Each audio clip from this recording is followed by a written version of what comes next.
Breaking নিউজের দিকে নজর রাখতে হচ্ছে। শিয়ালদা স্টেশন থেকে বিপুল আগ্নেয়াস্ত্র উদ্ধার। শিয়ালদায় অস্ত্রসহ এসটিএফ এর জালে এক। অস্ত্রসহ পাকড়াও মালদার বাসিন্দা। আরও একবার আপনাদের জানিয়ে রাখি, শিয়ালদা স্টেশন থেকে বিপুল আগ্নেয়াস্ত্র উদ্ধার।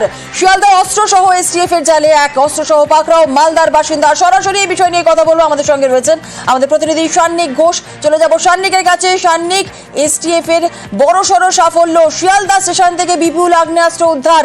কি জানতে পারছো? যে ব্যক্তিকে আটক করা হয়েছে, কি তার পরিচয়, কোথা থেকে আসছিল, এখনো পর্যন্ত কি জানতে পারছো? কি কি অস্ত্র পাওয়া গিয়েছে, তার লিস্ট কি পাওয়া যাচ্ছে?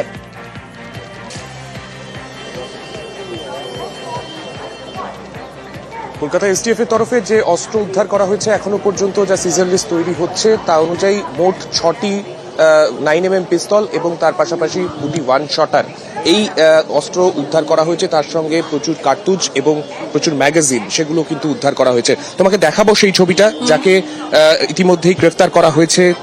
তাকে বসিয়েই সামনে সিজন লিস্ট তৈরির কাজ চলছে এবং শিয়ালদা স্টেশনের ঠিক বাইরেই এই ছবিটা আজকে সকালবেলায় চোখে পড়ছে। যারা বিভিন্ন জায়গা থেকে আসছেন তারা এখানে কিন্তু দেখছেন বাইরে এইরকম ছবি। এবং সব থেকে বড় কথা, আজকে সকালবেলা যখন হাটেবাজার এক্সপ্রেস শিয়ালদা স্টেশনে এসে ঢোকে, তারপরেই শিয়ালদা স্টেশনের বাইরে এই অভিযান চালায় কলকাতা পুলিশ এসটিএফ। যেটা এসটিএফ সূত্রে খবর, বিহারের খাগারিয়া জেলায় এই অস্ত্রগুলো সব তৈরি হয়েছিল। কোনো না কোনো কারণে বিভিন্ন জায়গায় এই অস্ত্রের সাপ্লাই দেওয়ার জন্য কেরিয়ার হিসেবে এই হাসান শেখ সে কাজ করত এবং তার হাতে এই মাল পৌঁছায় মালদা জেলার কালিয়াচকে। সেই মাল নিয়ে সে যখন কলকাতায় আসার চেষ্টা করে, ট্রেনে করে হাটেবাজার এক্সপ্রেসে করে সে যখন আসার চেষ্টা করে, সকাল 5টা 18-তে ট্রেন শিয়ালদা স্টেশনে ঢোকার তারপরেই কিন্তু এই অভিযান শুরু হয় কলকাতা পুলিশের তরফে। এবং সেই অভিযানের পরে বিপুল সাফল্য, প্রচুর কলকাতা পুলিশের কাছে কি আগে থেকেই খবর ছিল এসটিএফ এর জালে এই ব্যক্তি কিভাবে এলো?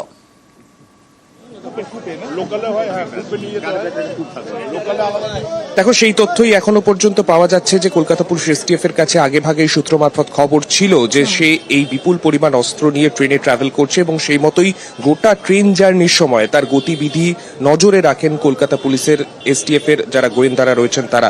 গোটা জার্নিতে তাকে নজরে রাখার পর যখন শিয়ালদা স্টেশনে ট্রেন 5টা 18-তে পৌঁছায়, তারপর শিয়ালদা স্টেশনের ঠিক বাইরে বেরোতেই পাকড়াও করা হয় তাকে।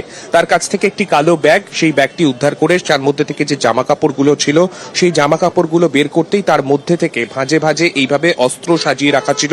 সেই ছবি কিন্তু দেখতে পান এখানকার যারা তদন্তকারী অফিসাররা রয়েছেন তারা। ইতিমধ্যেই সেই অস্ত্র উদ্ধার করা হয়েছে এবং এই ব্যক্তিকে নিজেদের অধীনে নিয়ে, হেফাজতে নিয়ে তদন্ত করে আরো দেখার চেষ্টা করবেন তারা এর পেছনে কারা কারা যুক্ত রয়েছেন, কোন চক্র একটু বোঝার চেষ্টা করব। এসটিএফ এর কাছে যখন আগে থেকেই খবর ছিল, তাহলে আগে এই ব্যক্তিকে গ্রেফতার করা হলো না কেন? শিয়ালদা স্টেশনে আসার পর তাকে গ্রেফতার কেন করা হলো?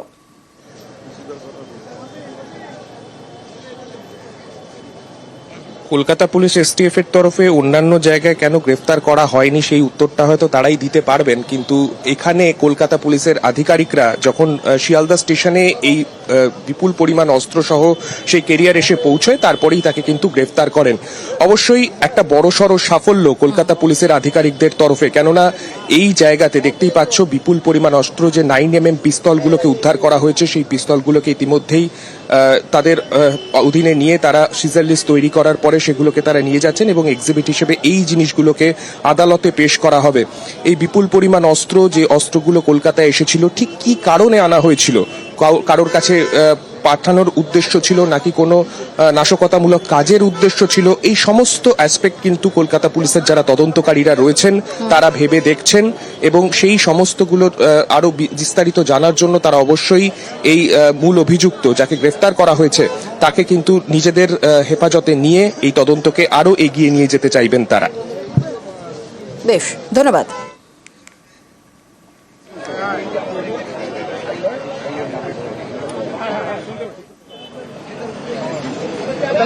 তোমাকে